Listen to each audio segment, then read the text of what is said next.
Căn, sao con nói chuyện với bà thế hả? Con còn chút hiếu thảo nào không vậy hư? Hai người này trông quen quen.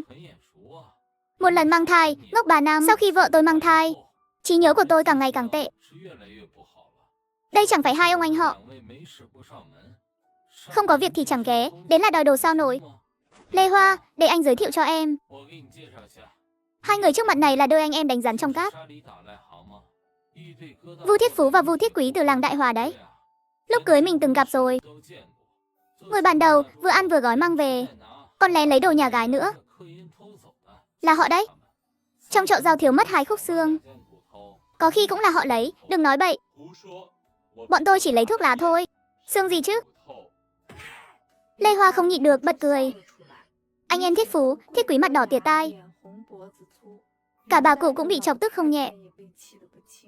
Mấy người đến không phải để gắn kết tình cảm đâu nhỉ? Có mục đích gì thì nói thẳng đi. Thiếu lương à? Thiếu gạo thì tôi không giúp được. Nhưng thiếu phân bón thì cứ nói. Chỉ cần mở miệng, tôi kéo cho vài xe nóng hổi. Lại xin xỏ à? Bọn tôi quen rồi. Xin xỏ gì đâu. Ba chỉ muốn qua thăm mọi người thôi mà. Chỉ thăm thôi, không cần đồ, cũng không lấy tiền. Ba người bị nói đến cứng họng. Chúng tôi đến để đòi công bằng. Vợ anh làm con bé nhà Thiết Phú sợ đấy. Lê Hoa ngơ ngác, đầy dấu hỏi. Vợ tôi ngoan như thỏ con vậy. Tôi còn chưa nói mấy người xấu xí, miệng hôi. Làm nó sợ mà còn đổ ngược lại à? Cái đó, tôi hỏi được không? Con bé nhà Thiết Phú tôi quen không? Đừng ở đó mà giả vờ ngây thơ. Đừng diễn nữa. Cưới về đây cả tháng rồi. Mà ngay cả tên con bé nhà anh cả cũng không biết. Nhà tôi còn ngỗng đẻ 2 trứng. Bà ơi, bà biết của nào đẻ trước không? Được máy phân biệt được không? Ừ, tôi biết. Thế sao lại bảo trứng còn phân được mái? Thì thế là xong. Vợ tôi biết. Biết cái vô dụng thì để làm gì? Tay bà Vu nắm gậy. Gân xanh nổi lên. Hai người phía sau cũng kiểu muốn đánh nhau. Con bé nhà Thiết Phú học lớp 5. Bảo từ khi vợ anh đến dạy. Nó cứ cách vài ngày lại bị vợ anh bắt nạt. Một tuần học 6 ngày.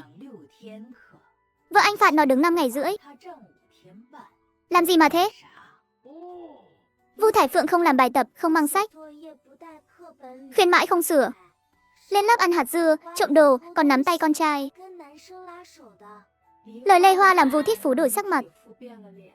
Cô làm giáo viên kiểu gì vậy? Cô còn là thím nó nữa. Mà lại làm tổn thương con bé thế. Con tôi bị phạt đứng nhiều, sợ đến mất hồn. Đêm nào cũng khóc ré lên. Lê Hoa không biết nói sao. Quy cái tính của Thái Phượng. Mà sợ mất hồn được. Đánh chết tôi cũng không tin. Anh làm cha hơn chục năm chẳng dạy dỗ nổi. Vợ tôi dạy có mấy ngày mà đòi sửa được. Vu Thiết Căn. Vợ nhà anh làm con bé nhà tôi sợ đến khóc mỗi ngày. Anh còn lý sự à? Con bé nhà anh đầu gỗ lắm. Làm gì cũng chẳng xong. Ăn thì chẳng bao giờ đủ. Tôi chưa nói. Con bé ngốc nhà anh làm vợ tôi tức đến phát khóc. Mà anh còn dám tin tôi, hừ. Đừng dài dòng nữa. Nói thẳng đi, đến gây chuyện lấy con bé làm cớ. Nhìn chúng cái gì nhà tôi rồi? Gặp phải Vu Xuyên chẳng thích vòng vo. Bà Vu cũng không giấu giếm nữa. Vợ anh làm nó sợ. Con bé nhà Thiết Phú bị tổn thương tinh thần. Đưa 30 đồng là xong. Giải quyết riêng đi, giờ nó yêu lắm, cần bồi bổ. Tôi không làm khó, thịt lợn gà gì cũng được. Giờ vừa mới có tuyết. Thỏ trên núi dễ săn. Anh săn 2 con về đây. Lê Hoa há hốc mồm, còn đòi vô lý hơn được không? Ai cũng biết anh bắt trộm được thưởng kha khá. Đừng bảo nhà anh không có tiền. Giờ đưa tiền ra đây. Thỏ thì may mang qua cho nhị đại gia. Vương Thúy Hoa nghe mà tóc muốn dựng đứng. Định lên tiếng. Bị Vu Xuyên giơ tay cản lại. Nhìn Vu Xuyên đầy sát khí. Lê Hoa ấm lòng nắm tay anh, tiền thì nhà mình có. Vu Vu Xuyên mai sẽ lên núi, bà Vu gật đầu hài lòng. Hai anh em phía sau cũng kiểu biết điều đấy. Nhưng tiền thì chúng tôi không đưa. Thỏ anh tự săn thì tự ăn. Thỏ kho tàu, thỏ nướng củi, thỏ ong vàng. Tôi còn biết làm lẩu thỏ nữa đấy. Con bé này đùa đủ chưa? Xong thì đi đi. Đừng để tôi nổi nóng. Thấy vợ tôi làm con bé sợ. Đưa con bé ngốc đó đi gặp hiệu trưởng. Hiệu trưởng không giải quyết được thì gặp trưởng thôn. Nhưng đừng để đến lúc tôi đốt nhà mấy người. Mới hối hận vì giờ nói nhiều thế này. Ôi, hồi đó anh cũng nói với mẹ tôi vậy hả? Vu Xuyên hiếm khi nói nặng với người lớn. Bà Vu nhất thời hơi sững sờ. Nhìn chằm chằm Vu Xuyên. Bố Thải Phượng à? Dù yêu cầu vô lý của anh, tôi chẳng thể đáp ứng cái nào. Nhưng với tư cách giáo viên, tôi muốn nói một câu. Tình trạng con bé nhà anh nghiêm trọng lắm rồi. Nếu anh làm cha mẹ mà không sửa được hành xấu của nó, sau này con bé sẽ gặp vấn đề lớn. Không làm bài, quậy phá thì còn là chuyện nhỏ. Không thích học hay đầu óc chậm, không hợp đọc sách, cũng chẳng sao. Nhưng trộm đồ, lại trộm quen tay. Đây là vấn đề đạo đức ảnh hưởng cả đời con bé. Không sửa ngay, con bé sẽ hỏng mất.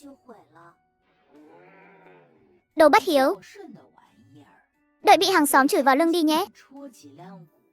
Mấy người muốn chọc tức chết tôi à? Người tốt chẳng sống lâu đâu. Bà ơi, nhìn bà là biết thọ trăm tuổi rồi. Anh ha, sao hôm nay bà mình không làm ầm lên nhỉ? Nói vài câu là đi luôn. Vài ngày nữa lại đến. Đâu dễ từ bỏ vậy. Vương Thúy Hoa biết rõ, bà cụ này nhắm vào 30 đồng tiền thưởng của Vu Xuyên rồi. Bạch Tuấn Hạo, Thiết Phú, Thiết Quý xua hết ra ngoài. Vu Xuyên kéo Lê Hoa ra chủ ngỗng. Thiết Phú, Thiết Quý, nhìn cho kỹ. Đây là người phụ nữ nhà mình. Nghe cô ấy hết, hiểu chưa? Bị điên à? Hai con ngỗng chẳng nể mặt, quay đầu bỏ đi.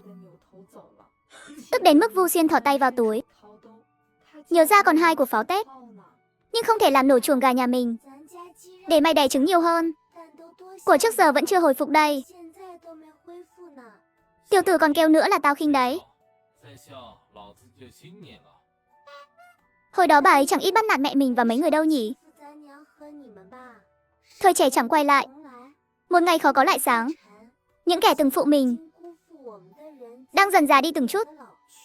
Còn chúng ta cũng sẽ trong sự mài giũa của năm tháng, trưởng thành từng chút một. Muốn à? Vu Xuyên vỗ hàng rào, lắc đầu. Không được, nó không chịu nổi sức em đâu. Chuồng ngỗng mà sập. Thiết Phú, Thiết Quý thì làm sao? Vu Thiết Căn. Con bé này sao trở mặt không nhận người vậy? Lúc thân thì gọi anh là Vu Xuyên, lúc không được thì gọi anh là Thiết Căn. Lê Hoa tức đến bốc khỏi đầu. Bỏ anh lại, hậm hực vào nhà. Vu Xuyên lon ton chạy theo. Thấy Lê Hoa cầm một sấp vở bài tập trên sàn. Cái gì đây? Toàn là lời khen em từ bọn trẻ đấy. Em xem này, tay áo phong thần. Hành động tào nhã, nhìn mắt mở nhìn đời, khiến mọi bóng tối không nơi trốn chạy. Cái này viết về em hay Nhị Lang Thần vậy? Có cần anh vẽ thêm con mắt lên trán để phối hợp không? Tôi mở cuốn vở tiếp theo. Liếc qua hai cái, lập tức không chịu nổi. Cái gì thế này? Tôi từ bao giờ đi gánh nước cho bà góa vậy? Trời ơi! Con ngựa đêm đến nhà bà Vương đỡ đẻ cho lợn mẹ nữa. Hi hi hi. Bình thường anh làm việc tốt ít quá. Bọn trẻ muốn tìm chuyện hay để khen anh cũng khó, nên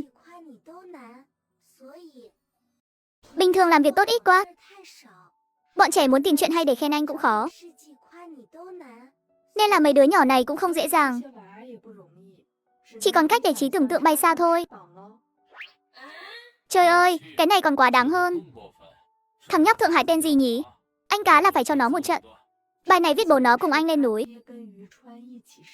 Gặp rắn, bố nó bị rắn cắn chân. Tôi Hoài Phong lẫm liệt hút nọc độc ra. Chân thằng nhóc bị rắn cắn. Bảo anh hút, ai biết chân nó có mùi không chứ? Không được, thằng nhóc này đáng đánh quá. Em cười gì thế? Anh xem bọn trẻ có điều kiện thì khen, không có điều kiện thì tự tạo ra để khen. Tình cảm mộc mạc của bọn trẻ, anh cảm nhận được không? Sao anh lại thấy em, cô gái nhỏ này, đang âm thầm tính toán gì đó nhỉ? Em tâng bốc anh thế này, mục đích là gì? Nếu ấn tượng của mọi người về anh là một kẻ chẳng học hành, lông bông, thì vài chục năm sau, dù anh đã có sự nghiệp riêng, mọi người vẫn sẽ nhìn anh qua lăng kính định kiến. Anh chẳng quan tâm đâu, cũng chẳng phải chưa từng nghe. Anh có thể không quan tâm, nhưng em quan tâm. Con mình cũng quan tâm. Điều em muốn không phải là danh tiếng để người ta tung hô, chỉ muốn kéo mọi thứ lệch hướng về đúng vị trí của nó. Xin số thật, mấy người đọc sách đúng là rắc rối. Dù miệng đầy chê bai, nhưng khóe miệng tôi lại vô thức nhếch lên. Nhếch lên luôn ngày hôm sau. Tôi dậy từ sáng sớm, vác súng săn ra khỏi nhà, lục túi lấy ít đậu, thấy trong đó có cái bánh dâu giòn. Chắc là Lê Hoa tối qua thức khuya nướng cho tôi. Lúc này anh em nhà Dương đi tới. Ba người hẹn cùng lên núi. Anh Xuyên, nhìn cái này đi. Biết đây là gì không? Bánh dâu vợ tôi nướng cho tôi trong đêm. Dĩ nhiên mấy cậu không cần ghen, cũng đừng lo. Tôi sẽ cho mỗi cậu nếm một miếng, cho các cậu ngửi mùi thôi. Ồ, nỗi khổ của người có gia đình, mấy anh chàng độc thân như các cậu không hiểu được đâu. Nhìn này, bánh dâu giòn bình thường thôi đúng không? Thật ra bên trong có nhân thịt đấy. Muốn đánh anh ấy ghê. Nếu đánh nổi thì tốt. Vợ tôi trông có vẻ nhẹ nhàng nhỉ? Nhưng cô ấy lại hay lo chuyện không đâu. Nửa đêm còn nướng bánh làm gì? Nướng xong còn lén nhét vào túi tôi. Mấy suy nghĩ nhỏ nhặt của phụ nữ. Anh em nhà Dương thật sự không chịu nổi nữa, vội vàng đổi chủ đề. Anh Xuyên, chuyến này thật sự kiếm được tiền Tết không? Mấy người miền Nam nói có thật không? Giữa đông lạnh thế này, lên núi một chuyến không dễ. Đừng để đi tay trắng về. Hay là mình chơi chắc, săn vài con thỏ rồi về thôi. Tôi nhíu mắt lại, nhớ tới cái áo bông đỏ trong tủ kính. Thỏ thì phải săn, tiền cũng phải kiếm.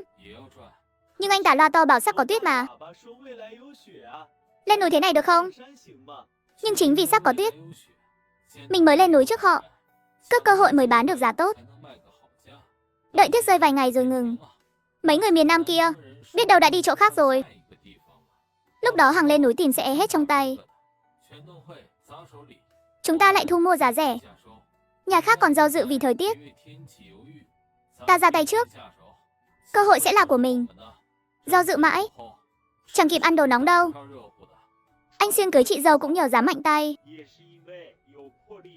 Thấy không, thấy chị dâu xinh, thấy sắc nổi lòng, rước luôn về nhà. Đá tôi làm gì? Vì cậu nói lắm, đi nhanh lên. Chiều đó, một trận tuyết lớn bất ngờ ập tới. Lê Hoa tan học, vội về nhà. Muốn xem tôi đã về chưa? Đi ngang nhà Lý Hưu Tài, thấy thằng cha này, người đầy vết thương. Ôi trời ơi, như vừa ngã xuống hố phân. Lê Hoa, có chuyện gì? Tôi muốn nói với cô. Thật ra tôi bị Liễu Lạp Mai tính kế.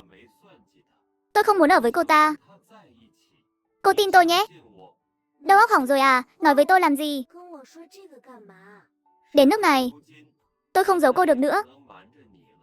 Lê Hoa, tôi phải đi rồi. Lê Hoa ngạc nhiên, miệng hơi há ra. Chưa kịp đưa hắn đi ăn bánh ngô, nhận giáo dục của Đảng. Sao hắn đi được? Cô có muốn đi cùng tôi không?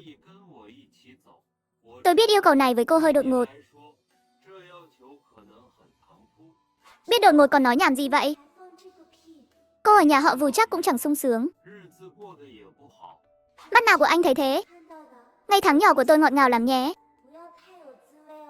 Đừng nghĩ linh tinh. Tôi không có ý đồ gì với cô đâu. Gây nhon thế này, định đẩy tôi xuống núi lừa bảo hiểm à? Tôi chỉ thấy cô sống khổ sở, muốn đưa cô đi cùng thôi. Cứ xem tôi như anh trai. Lý Hữu Tài muốn lại gần. Bị Kiều Kiều cản lại, tránh xa chị dâu tôi ra. Chị dâu, đi nhanh lên. Mẹ bảo rồi. Đừng lại gần. Lý Hữu Tài kẻo gặp xui xẻo. Lý Hữu Tài tức muốn. Man tỏ tình lãng mạn chuẩn bị sẵn tan tành thế này. Chiều mai tan học, tôi đợi cô dưới cây dương trước cổng trường. Tôi có chuyện muốn nói. Đợi hai người đi được, Kiều Kiều mới nhớ ra. Chị dâu ơi, trường mình chẳng phải nghỉ rồi sao? Ừ, để hắn đứng đó đợi đi. Lê Hoa ngẩng lên nhìn trời tuyết rơi. Đúng là nên đưa Lý Hữu Tài đi ăn bánh ngô rồi. Về nhà không thấy Vu Xuyên. Lòng Lê Hoa thoát một cái.